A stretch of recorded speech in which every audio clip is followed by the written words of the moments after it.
Alright, so first I want to say congratulations to Kingston College and being crowned maybe the school for football this season, taking home three trophies. Three trophies they took home.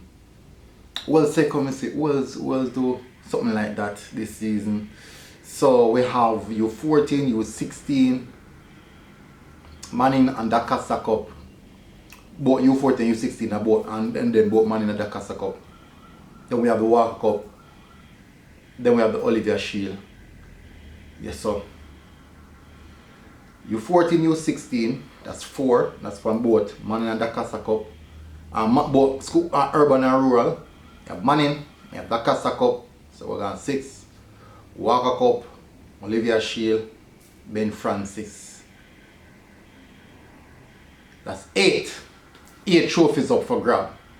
But if you look on it on both sides, possibilities are on Champions Cup. You have Urban U14, Urban U16, Walker Cup, Champions Cup, Manning Cup, Olivia Shield, and Kingston College has 3 out of it. So we took out the Walker Cup because they can't win it. So out of 5 competitions that they participated this season, they took 3 of them. So the 5 that they participated in, Urban U14, Urban U16, Champions Cup, Manning Cup, and Olivia Shield. Welcome back, people, to MG Sports TV. Thank you very much again for tuning in. Really appreciate it to see that one trip. Anyways, big up on yourself, people. Massive respect on nothing already. I'm trying to get this zoom in, lock in.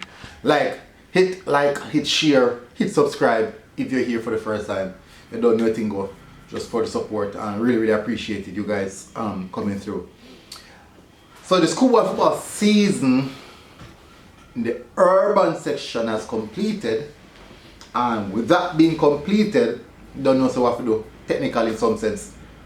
Kind of a review of the season. In context, I thought that it was a really unpredictable season, and with Kingston College being the winner, that shows how unpredictable the season really is. Even if you look on the Dakasa Cup side of things, the expected winner also did not win. That's just the whole context of schoolboy football this season. Very unpredictable.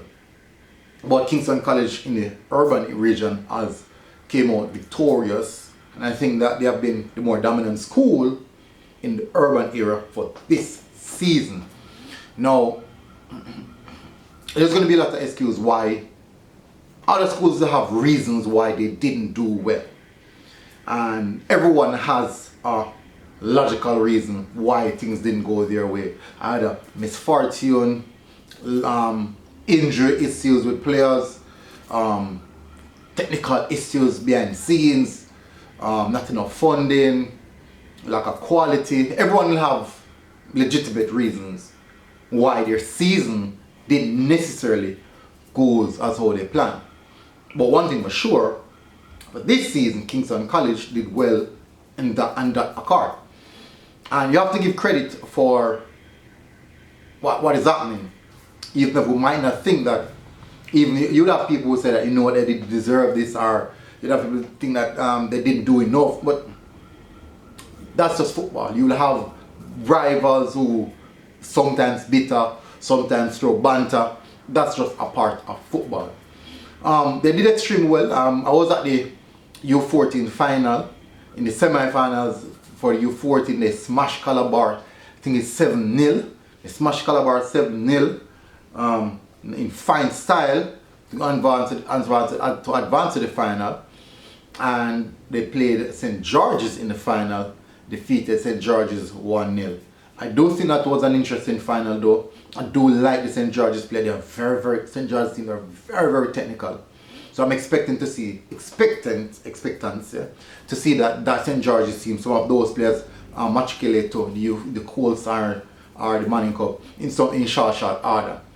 But Kingston College got the job done where the U14 is concerned. They didn't do too well in the U16. I think it was quarterfinals. I think quarterfinals. I don't remember. But in all aspects, that's fairly decent enough. Then now when they went on to when they realized now the Manning Cup, what Manning Cup had done throughout the season, they have been quite consistent. They lost like much games they lose. They lose about 2 games in the Manning Cup. They lose 2 games in the Manning Cup. They lose to JC and they lost to Stats. So those are the 2 games that they lost, and those are actually 2 good, really strong teams as well. 2 very strong teams. But most definitely, if they won the games that they needed to win when it matters. They won the games that they needed to win when it really matters. And it was really a good journey for them, specifically throughout the Manning Cup. Started off the season slow. I do think Vassell Reynolds maybe surprised himself in what he had done throughout the season. Sometimes luck is a huge part of football as well. You need certain moments. You have to prepare your team to go through certain aspects of the game. And then sometimes when you get a little bit of luck, that's just how it is. But your team have to be well prepared. I do believe that Vassell Reynolds had this team, had a well prepared team. They knew what they were doing, and right through the season, they were quite consistent in what they were doing. And they went on the semi-finals. Not the best per se, not the best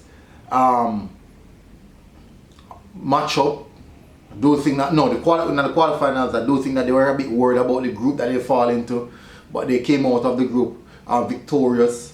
Then they face off with Idle again in the semi-finals, a team that they defeated in the earlier stages of the competition, and they still went on and defeated Idle. I do believe that Idle really applied some pressure, but they were victorious, which was really good in that aspect. Then they went on to the finals, and when they went to the finals, they played against St. Catherine, a St. Catherine team that a lot of persons had high expectations and high hope for based on what we have seen throughout the season. But in that final, I have to say that Kingston College really dispatched the St. Catherine team in fine style. I did expect a lot better from the St. Catherine team. I expected the game to be a lot closer. I expect a lot more out of the St. Catherine team, especially in attacking third. But I have to say that the defensive rigidness of the Kingston College team, the structural organization of the team that Vassell Reynolds had imprinted his own identity on the team, it was clear from minute 1. And they went in the finals quite confident, really confident, got the job done, really got the job done. And they enjoyed that trophy. They didn't do well too well. Not necessarily didn't do well in the Champions Cup. They went to the semi-finals.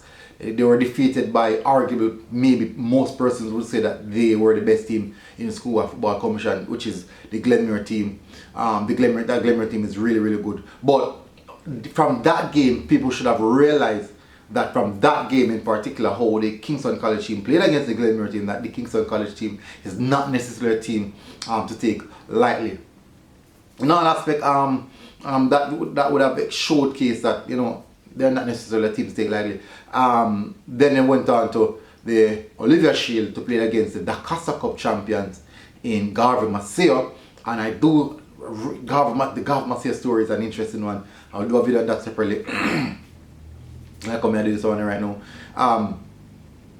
They did went into that, and as I said earlier, a bit of luck. You need that bit of luck sometimes, and sometimes they force the issue, and things just go your way. That cross from Messi, and the defender made a huge error, caused a deflected goal, and Garvey Maceo was quite close as well to winning the Olivia Shield, because they were leading 1-0 for a large portion of the game. Thought Casey started off really good. Garvey picked up at the game like around 15-20 minutes, and they kind of dominated proceedings. They did got their goal, and at the latter stage after Casey equalized, they kind of grew back into the game. But Casey kind of equalized later on in the game. And see through they saw through the game to go to the penalties. You'd expect that Garvey, a team that went to 2 previous penalty shootout and won, to come here and in the third one and win it as well. But unfortunately, the Kingston College players, they did not intend to miss, even though they missed the first one. But other than that, the next the other kickers from the Gav Masio teams just weren't up for it at all. They weren't up for it at all, and Kingston College definitely slapped their penalty home. Not all of them, because the Gav Masio keeper was brilliant, but they did what was necessary and they got the job done. But I have to say, congratulations, huge. As I say, what, fear the purple. FORTIS, big up on yourself, well done. A very good season for the FORTIS. So look out for the Manning Cup selected, the Manning Cup 11. And you will see some of the players on the bench as well. I'll be doing the Dakasa Cup one as well. So big up on yourself, people. Smash the like button, hit the subscribe button. I'll see you guys again. Until next time, MG Sports TV. We're out. God bless. Big up on yourself, FORTIS. You know what I mean? Out.